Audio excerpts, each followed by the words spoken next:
Peace and blessings to you. My name is Jerry B. I am the EntreMusician, and so are you.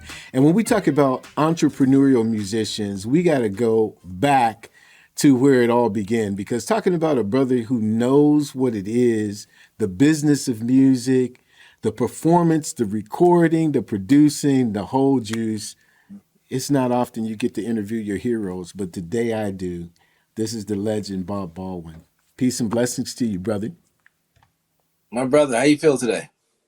Man, I'm absolutely excellent, as I know you are, man. You looking great as always, man.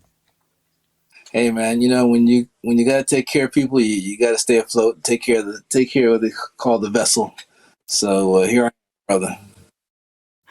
Absolutely. And you don't stop. I mean, do you ever stop to nap or rest or vacation?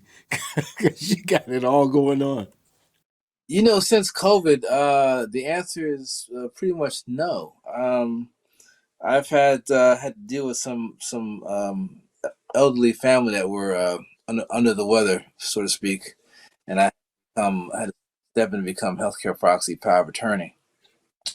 So trying to maintain that and still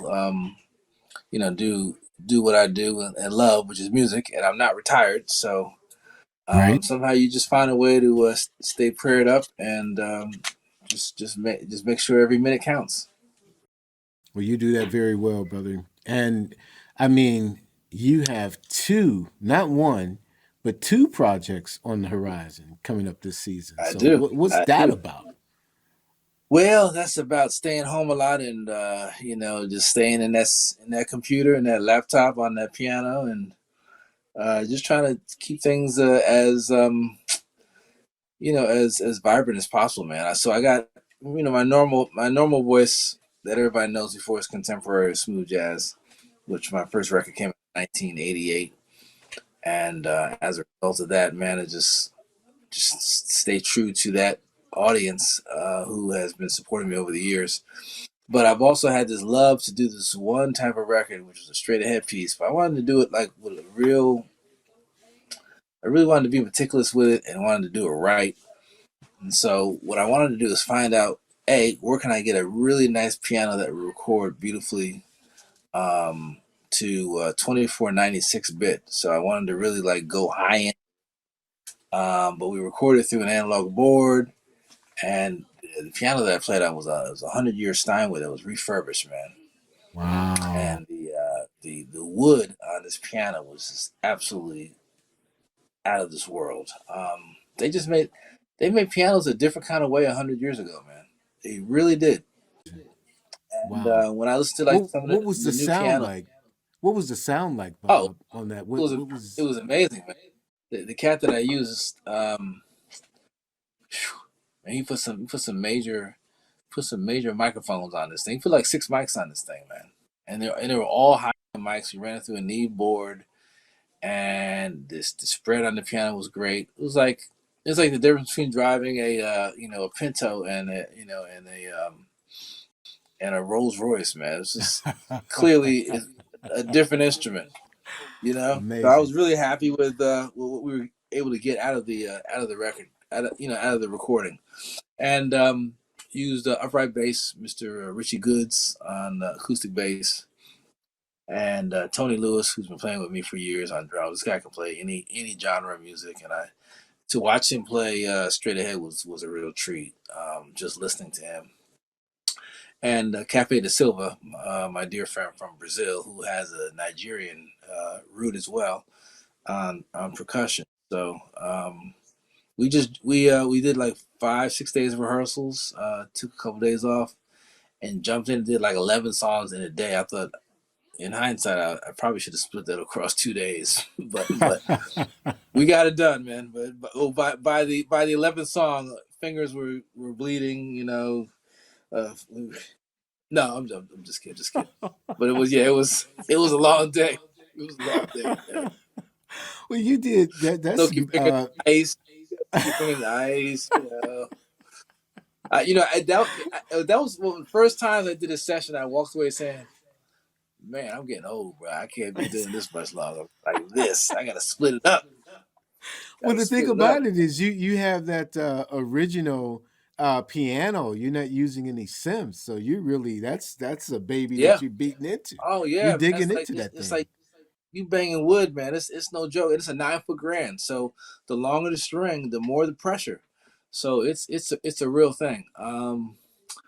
But Ileana Elias is playing on that piano often, and I mean her recordings sound amazing. I love what she does, and sonically what they were getting out of her records is just absolutely crazy.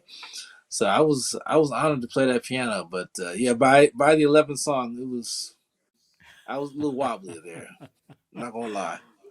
That's amazing. That setup though is like Ahmad Jamal with adding the percussionist to the trio. That's the way Ahmad does Yes, it. So yeah, that's on yeah, point. I want to do a little scale down thing. My dad taught me how to play when I was 5, and all he had in the house was jazz all day long. From Vince Guaraldi to Herbie to Quincy Jones, Walking in Space. Um, Oscar Peterson was his favorite, and Ray Brown on bass was just an amazing sound. Um, of course, Dizzy Gillespie and John Coltrane, man, these cats were just in the house listening to this stuff at age 5, age 6, and yeah, I remember in it was either kindergarten or first grade. I was it must have been no, it must have been like second because we were doing math, and do adding subtraction. I was doing it in my head, right? So the teacher thought I was cheating, and and then she heard me scatting, and she freaked out. She's like, this kid's got problems. She thought I had some kind of learning disability, right? So I was like scatting Night Tunisia, Dizzy Gillespie, Oh age like man. 6, 7.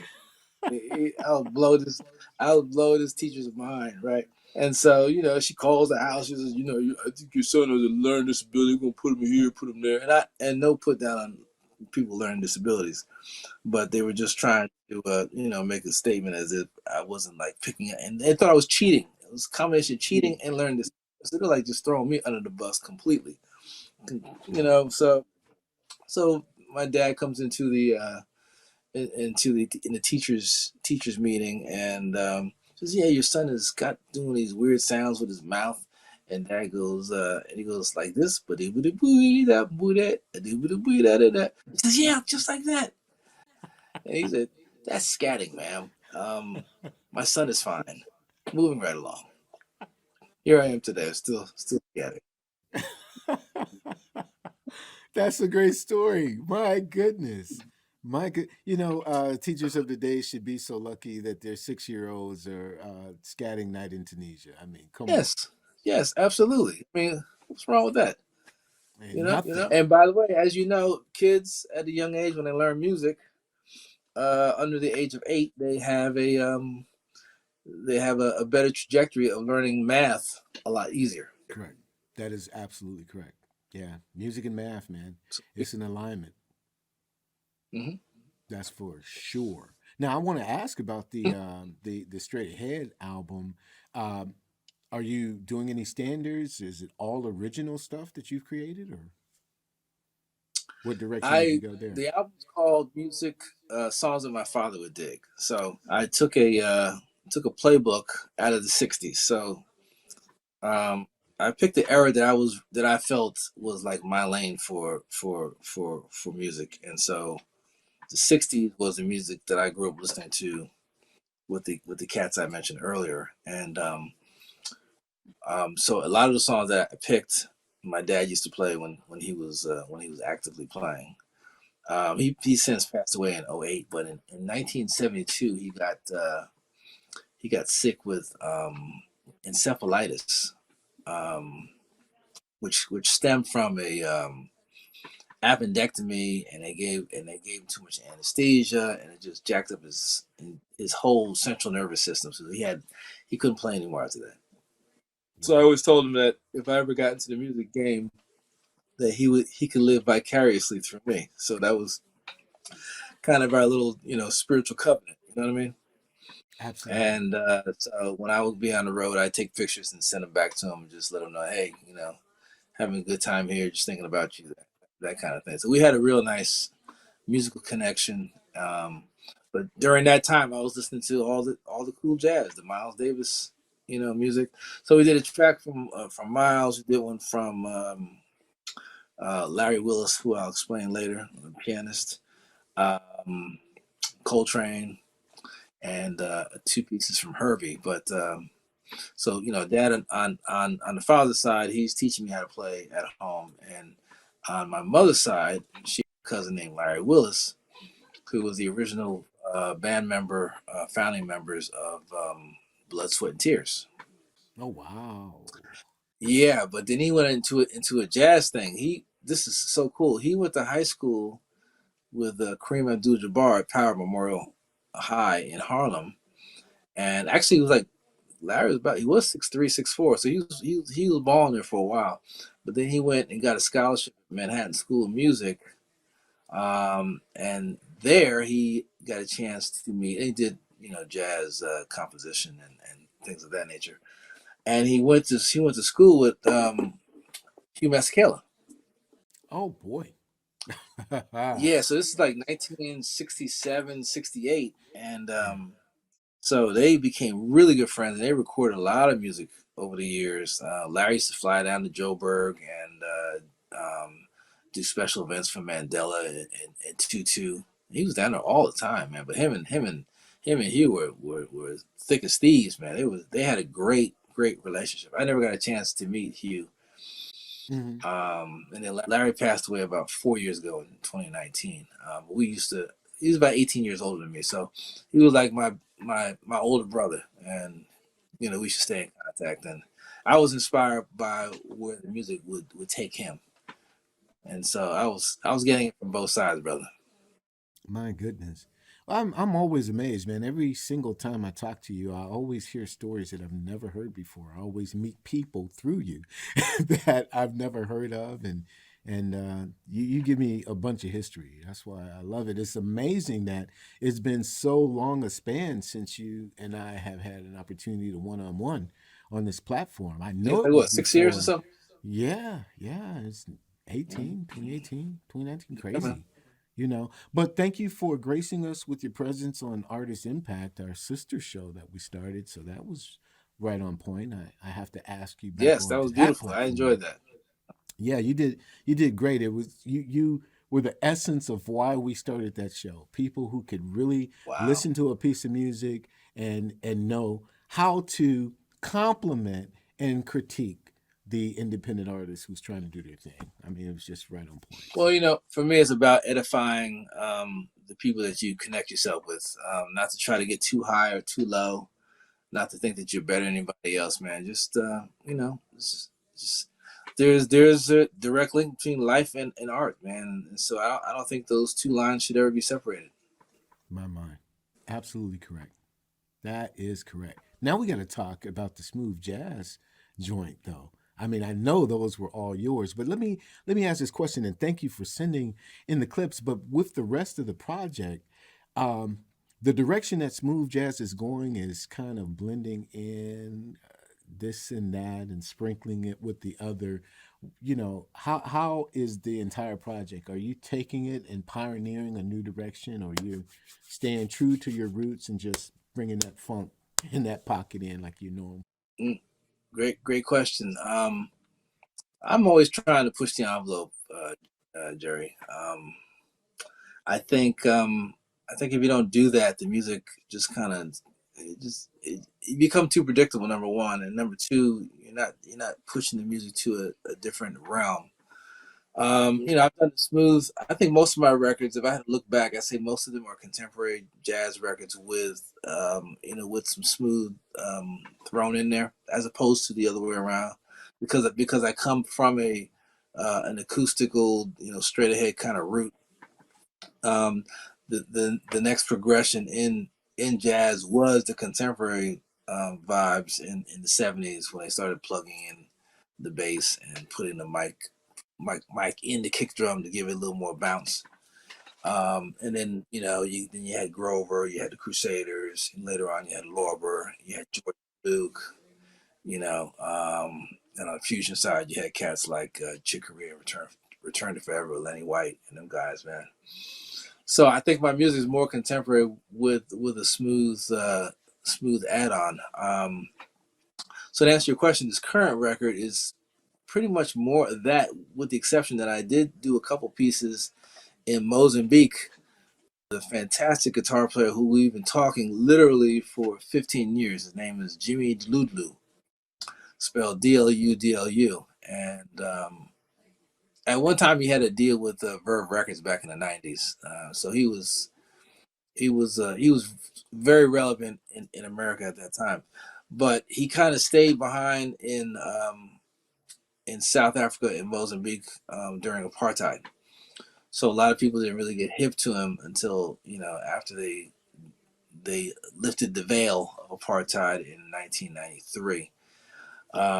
But Jimmy has a sound. He's like in his mid 60s, but he has you can hear the influences of Jonathan Butler. Everybody when people think of South African guitar, the first thing they go for is Jonathan Butler. Yeah.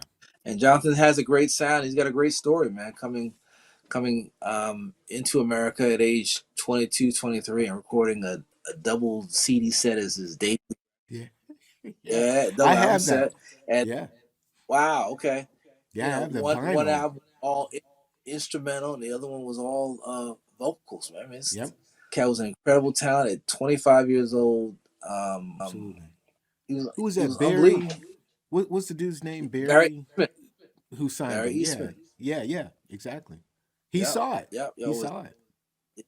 oh yeah, Zamba Records, I believe it was. Mm-hmm. Mm-hmm. Great project. But Jimmy has an instrumental vibe that he's got his own. He's got his own voice, and but the cats down there, they have a different sound, man. I just wanted to marry what I do with what these cats do. So, and I did a record a few years back called Ukapila, which was recorded in Johannesburg, with a cat named Lucy Kamalo on drums, whose brother played bass, Bakiti Kumalo, who for years worked with Paul Simon.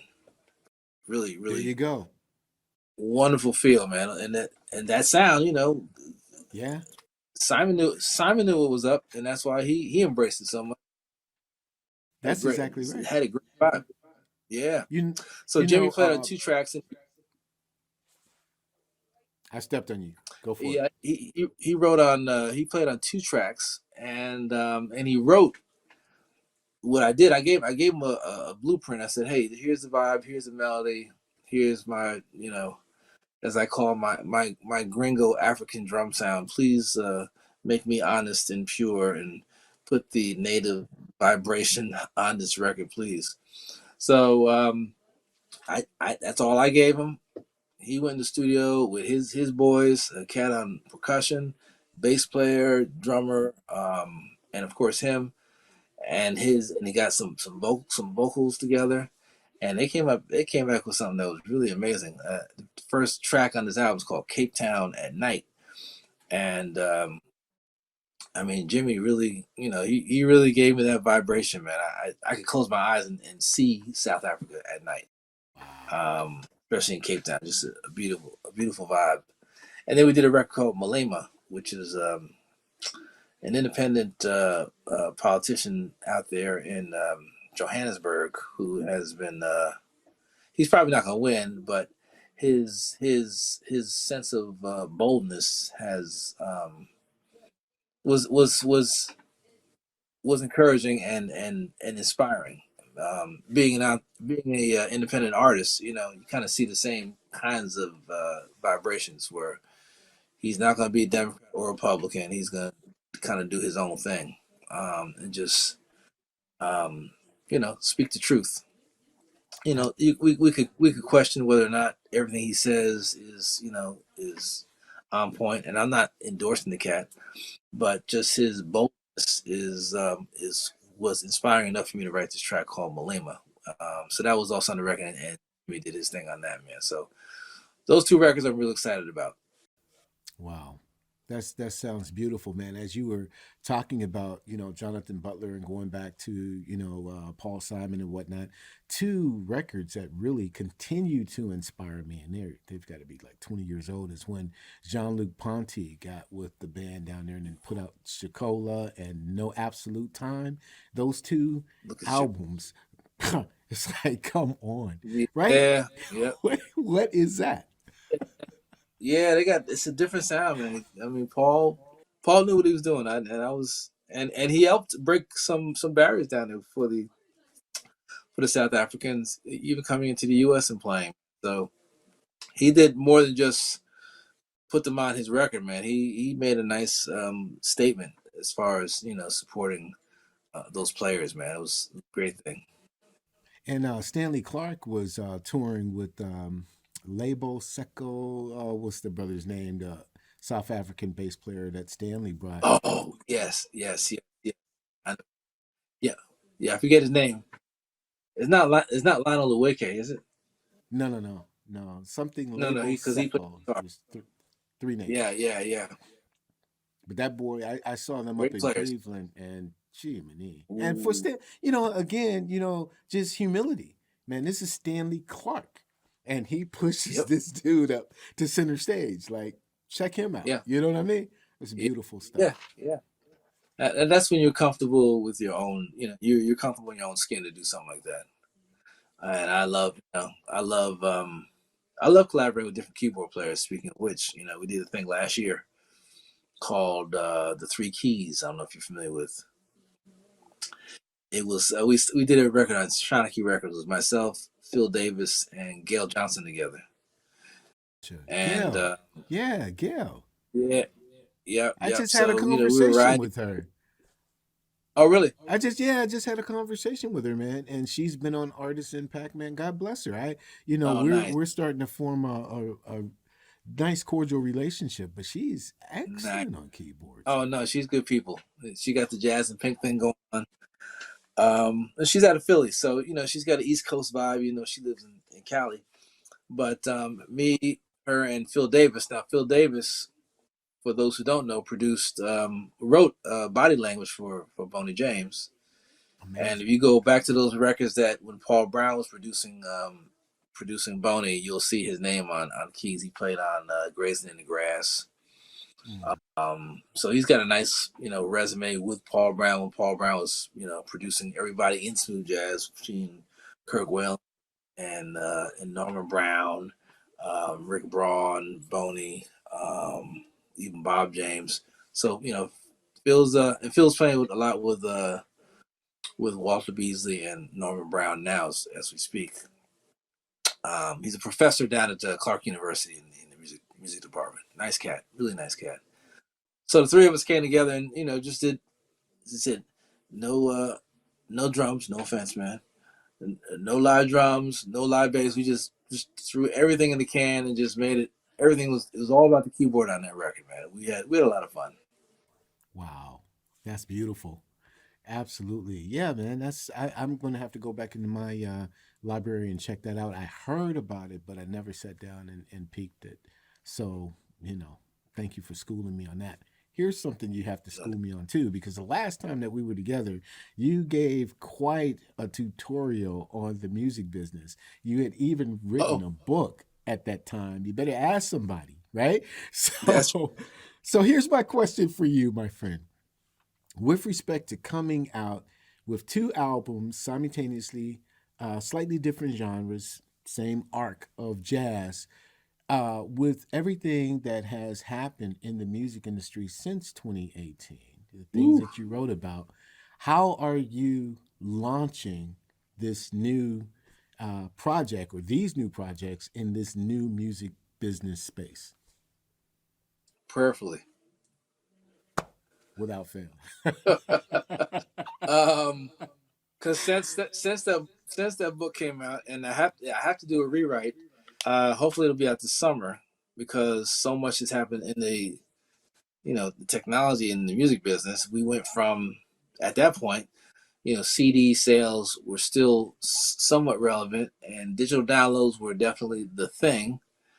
The MP3 was hot, but then all of a sudden, that went ice cold around 2015 because Apple Music purchased the business from Dr. Dre, Beats, and then Apple got into the game of streaming, and so because they were like the main folks selling digital downloads, and when they went to streaming, and the first like 120 days when they rolled out the platform, they were giving the music away for the first like 3 months for every or at least a month for every new user.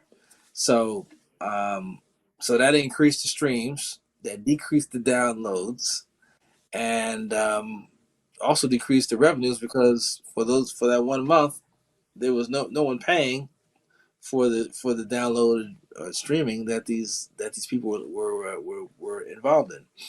So the end result was the industry literally changed overnight, and it was around June of 2015, if I'm not mistaken. Because I had just put a record out a month before that happened, and the record was banging.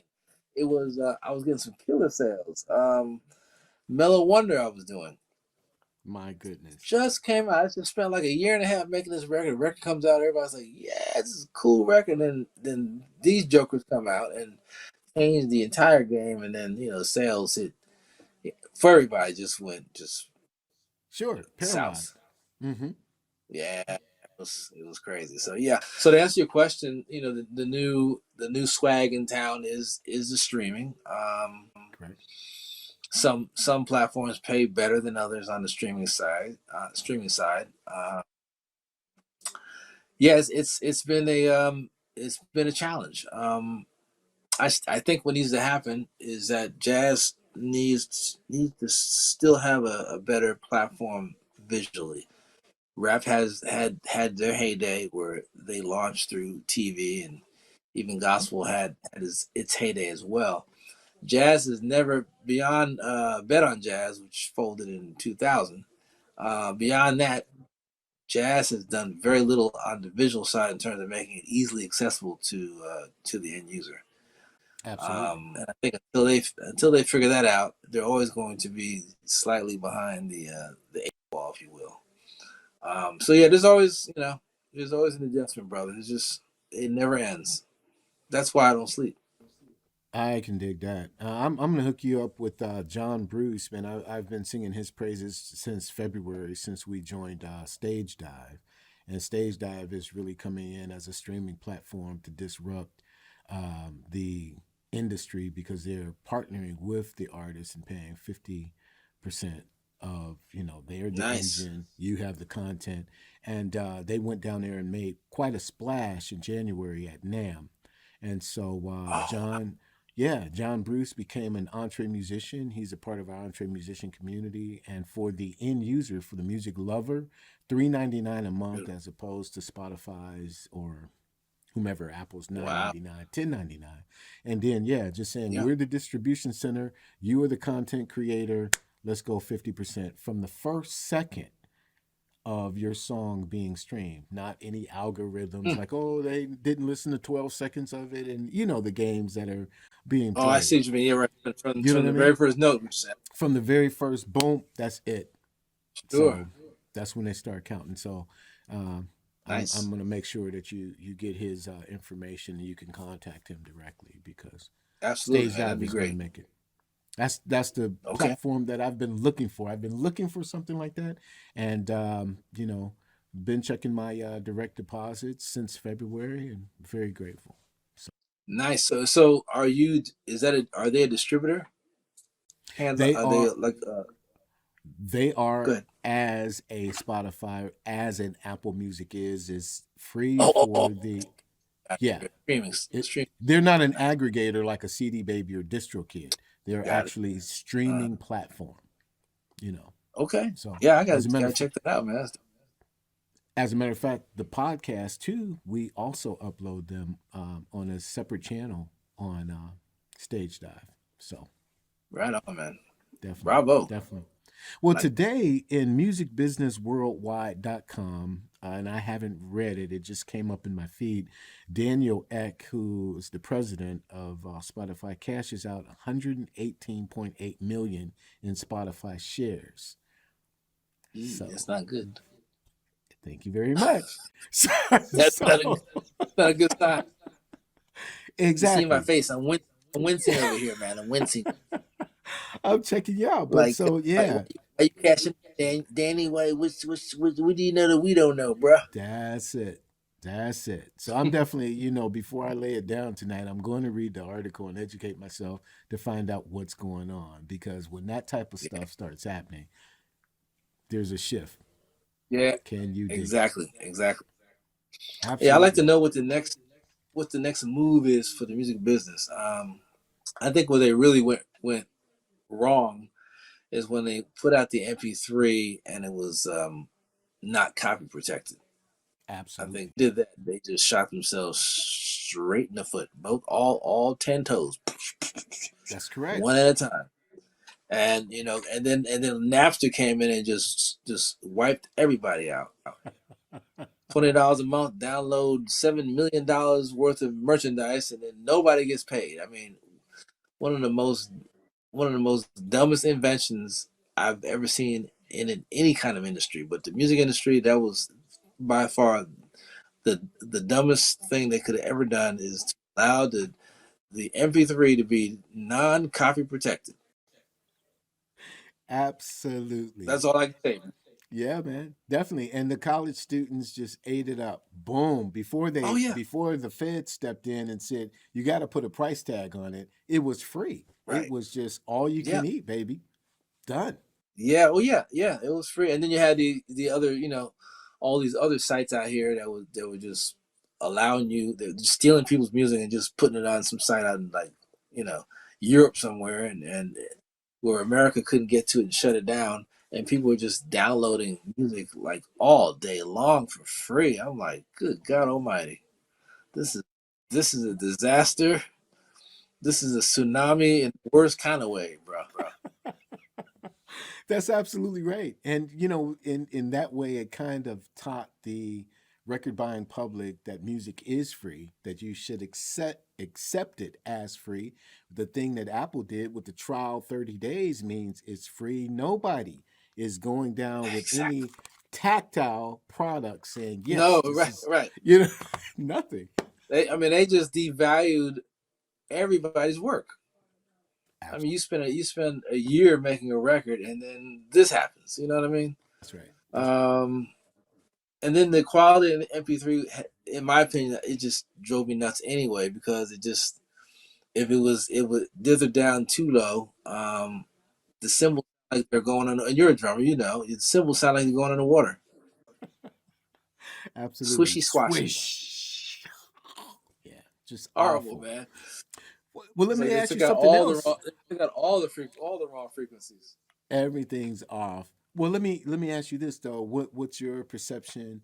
And again, I'm speaking of the two new projects with going to vinyl. Have you considered Mm. that might be an outlet for you? Yes. In fact, the straight ahead record. Oh, by the way, the contemporary record's called "It's Okay to Dream." By the way, but the straight ahead piece, songs that my father would dig, is definitely going on vinyl. We're working on that right now, doing a master on that right now. In fact, we just released three other vinyls this year. We did the Beatles record, which I did. These are all reissues. Abbey Road and the Beatles. We did Mellow Wonder, and we did the Michael Jackson Never Can Say Goodbye. We want to put all those on vinyl, and you get them online at Amazon. And I think I actually spotted a couple in Barnes and Noble where they sell vinyl. But to your point, vinyl is outselling CDs right now, so It is. it is definitely it might even be, well, I don't know if it's down. No, it's probably not. It's probably not outpacing digital downloads, but it's definitely outpaced physical CD sales right now. So that's a pretty interesting thing.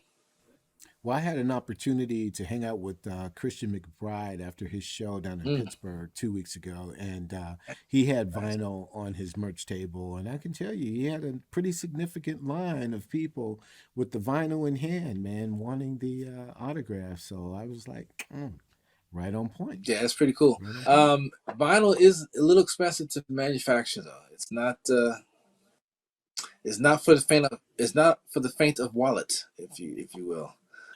Um, And you got to it be might cost aware of the twenty time dollars too. a. The Yes, time yes, you sure do. limit. You know, it's not a It's like CD. You 22, can't put 23 60 minutes per side, I think, per right? side. Correct.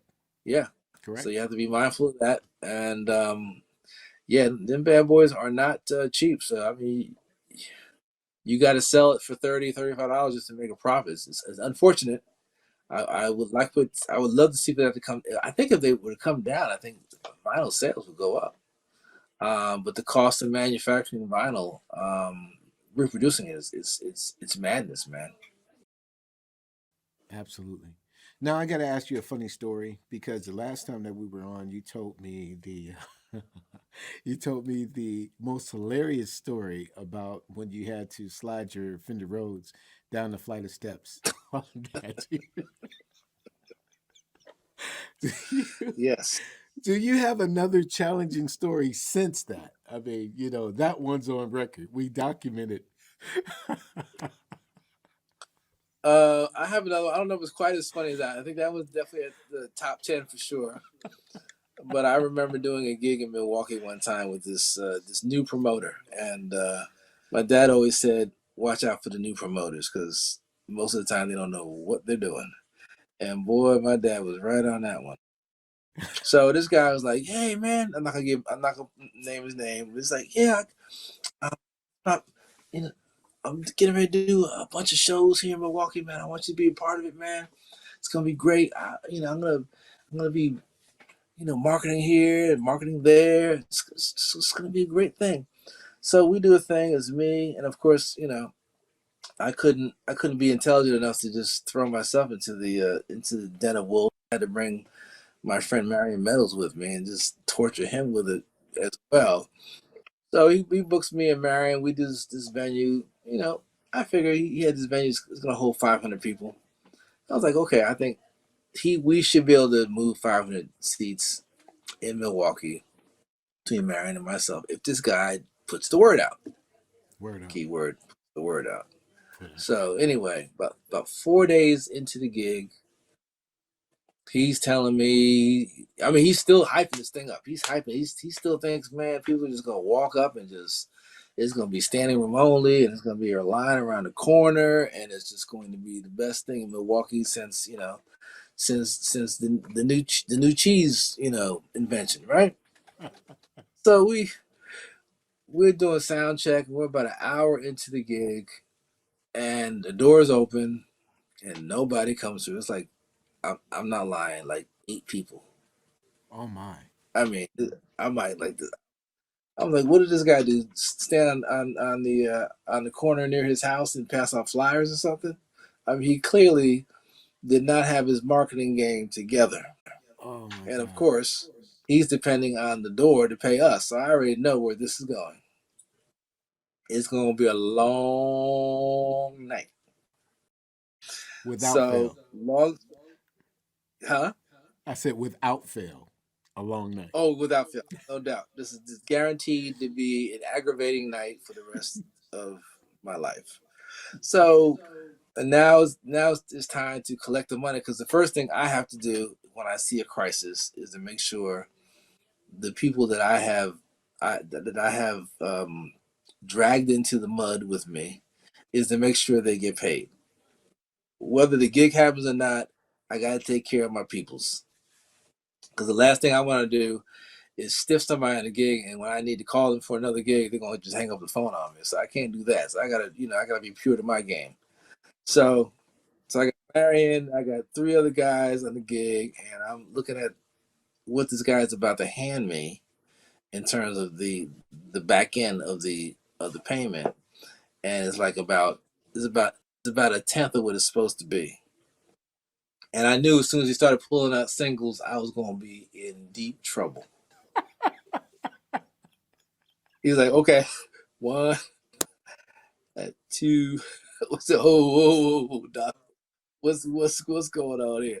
So I have a road manager who's watching this whole thing unravel. We already know it's just gonna just crash and burn. It's like how do we minimize the dead bodies that are gonna be dispersed around the world?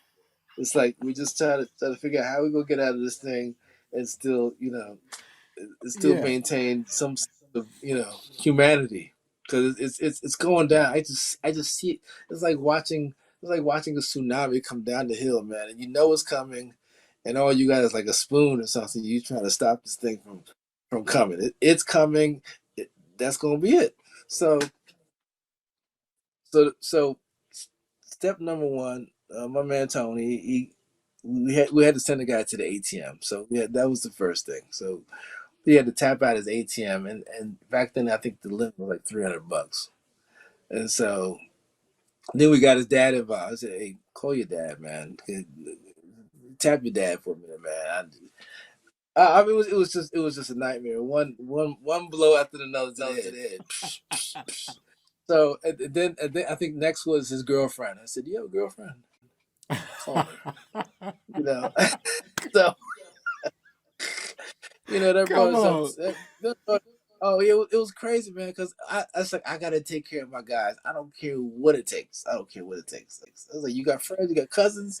I mean, so he managed to pull together a decent amount of money. So he's talking to my road manager, and we're supposed to be on stage, dude. We're supposed to be on stage doing a gig. We're back here, you know, crunching single dollar bills back here, and the back of the stage is like it's like right behind the stage. I know somebody had to hear us. I just know it. So Tony's talking to the guy, and they're going back and forth, and so promoter has this wad of money in his hand. He's like wagging it at him like he wants to smack him with it, right? And I'm going to Tony, and I'm trying to whisper it to him because he got the music blasting in the club. It was just a man. Music's blasting. We're about to get jacked with no money, and now I gotta get my guy over here and talk to this guy to coerce him to go to the ATM and give us a little bit of cash. I can take care of my boys so we can just go home. So anyway, Tony's talking to the guy, and they're arguing. It's like, Tony, take the money out of his hand, and because the music's so loud, he can't hear nothing. Tony's like, "What?" Right. I said, "Take the money out of his hand and keep talking, man. We got to get this bread." And Tony's like, "What?" He still didn't hear me. So like finally, I just snatched the money out of the brother's hand. I said, "Here, take this money. Now y'all keep talking." And we went on stage and did the gig, man. And I never did get my money. The guy ended up moving back home with his mom and dad, man. I hope he's not still there because that was like 2007 or something, man. My But God. yeah, it was like I remember a quote that my father said many years ago, and it just kind of rang true that day. He said, "Never take a check from a club owner because the check means I'll check you later." That's true. That's absolutely right. He's right.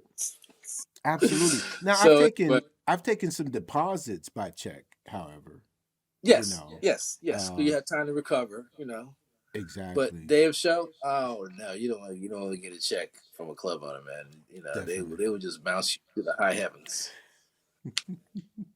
That's So absolutely yeah, right. that was quite a that was quite an event. In fact, the last time I was in Milwaukee, I've had some interesting trips to Milwaukee. It was a young lady promoter, and we have our rider, our keyboard rider. He's got some Yamaha pieces. You got the pedal, and you have the stand and all this that right. So I get there, and there's an organ there, and I don't play organ, and I got nothing against organ players, but number one of the reasons why I never became an organ player because that bloody thing is so heavy and it requires like 15 people to get behind that thing and push it back on the U-Haul truck. I'm like, we're not gonna do the organ. So he had an organ. This lady had an organ, and it was just it was just a long night, man. That's all I can say. You actually played the B3? You had to do it? No, no, I actually had it to the side. I played it a couple times, but they ended up getting like a cord keyboard, and that thing sounded horrible. Um, it just, it was just a long night, man. My God. It was just one of them. Is I just to say I didn't sound like myself. It wasn't the actual Bob Baldwin performance you are No, used I to. sounded like Jimmy Smith on drugs or something, man. 'Cause, I mean, I don't do organ. I just bro, I have my footwork is the worst. If if I could never do what you do. I could never play drums, man. It just would never happen. Drums and organ and dancing are off my list. I will never earn a dance card Well, I'll in my tell you the entire life. truth. I cannot dance. I can, and my sister used to What? tease me. Oh my God. My sister used to just rib me because, oh man, you can do this. You're so ambidextrous until I stand up on my feet. Then it's over. So then I overcame that by becoming a DJ. You dig, you dig it? Oh, You know what I nice. mean? So Okay. it's just like Smart nobody move, has to bro. see me dance. DJs don't dance. We're just behind it. Yeah, You know what I that's mean? right. That's right. Turn the lights down and just crank it. So yeah, yeah, I get it, man. Yeah. So but that was it's not a very very interesting. musically fulfilling evening. Let's just say that. So let's end it with one more because you talked about the challenges, but you have to have had an amazing victory that you just, man, when you think about that performance, like that was the night right there. Tell me about that one. I think I think probably in that ballpark is the fact that the music has to have purpose. I learned I kind of reinforced itself during COVID, um, where I just saw so many people just suffering from COVID between the shot and in New York, where they're underreporting the nursing home fatalities from the shot, and and Cuomo's up there while literally almost 8,000 deaths were underreported. So it was like a real stressful kind of thing in New York and in Georgia and around the country. It was more in New York because the governor wanted to put so much focus on what he was doing about trying to make it better on TV every day, and at the same time, underreporting, and of course, he got thrown out on his head. Absolutely. But what was happening was that I was watching people like say our age taking care of older parents, having to quit their jobs or having to be primary caretakers, or older sisters or aunts or brothers or whatever. And so I just saw a shift in how humanity was taking shape during COVID, and so that gave me some musical inspiration and titles. And so one of my records I did was "Back to Basics, Family First," because I saw so many young people taking care of their parents. You can get another car, you can get another house, but you can't get another mom and dad. So yeah, it kind of shifted the focus on people taking care of their loved ones, and so that set up a bunch of tunes that became the album "Be Positive," which I did in 2021, right in the middle of COVID. In fact, the first 5 months when COVID hit, which was January 2020, man, I was in the studio deep. I was about 50 songs deep in like 5 months. I was writing my butt off, and I'm still putting out music from that period. Retract stuff, put it out, but the inspiration of a lot of songs. I did like 3 albums during that period, man. It was crazy. Wow. But long story short, what came back when I was putting the music out was that I was getting letters, I was getting calls, I was getting text messages, I was getting stuff on Facebook about how that music got them through some really dark times during that period. Because it seemed I just seemed like every other person who chimed in had lost a loved one as a result of COVID. And of course, lost a lot of musicians during COVID, man. My my dear friend on piano, Onaji Allen Gums, who I grew up listening to, and we became really good friends, man. And he and his wife both, lost their life during once they got COVID. It was over, man. So the music took on a different purpose, man. It wasn't about sales or visibility. It was almost like using the music as a Bible, as a healing tool to heal the souls, man. And I was just blessed to be able to do that, man, because the payback, just the people who needed to hear that music were fed during that really dark time in our life, man. So that's the kind of takeaway that I had of last 2 or 3 years. And you're right. That's better than that performance where everything went perfect. To be medicine, to Right. be an antidote to someone else's Yep. pain, and allow them to heal with the gift that God has given you. Exactly. Nothing beats it. Nothing beats it at all. Yeah, bro. Well, I want to thank you personally for being my friend. And every time I think of you, I can't help but to think of our dear friend, Kim Hines, who has transitioned many years Yep. before. But he was the one that made the phone call and said, Jerry, you got to meet Bob. And, him going out with you All and right. That's Marion right. I so many forgot about times. that. That's great, Yeah, man. yeah. So I'm grateful to you because you've always been transparent and true, everything that I need to know, even things that I didn't necessarily want to hear. You were a big brother. You said, Oh man. you got to hear this. Right on, You brother. got to Right, listen to right on. this. Hey, man. So I You definitely, know me. I'm from New York, man. Hard to sugarcoat, but I want to use the information to help. I'm not yeah. trying to be denigrating or anything like that, man. No, You never. just want everybody to be better at what they do. My thing is Absolutely. always pull the best out of what people do, man. Yeah, man. And even, a couple months ago when we released Tomorrow Today, we didn't talk about that. We didn't talk about new urban jazz because, man, thank you so much for playing our record, man, and putting it in the For sure. forefront. We really appreciate you for that. So, tell me a little bit. I can't say goodbye unless you talk about new urban jazz and the Sure, sure, opportunities sure. that you open up for independent artists. Absolutely, man. From quick story, 2008. I'm driving up the New Jersey Turnpike going to New York, and I get this like weird text from somebody at the station CD 101.9, which at that time was the number one station for smooth in the country.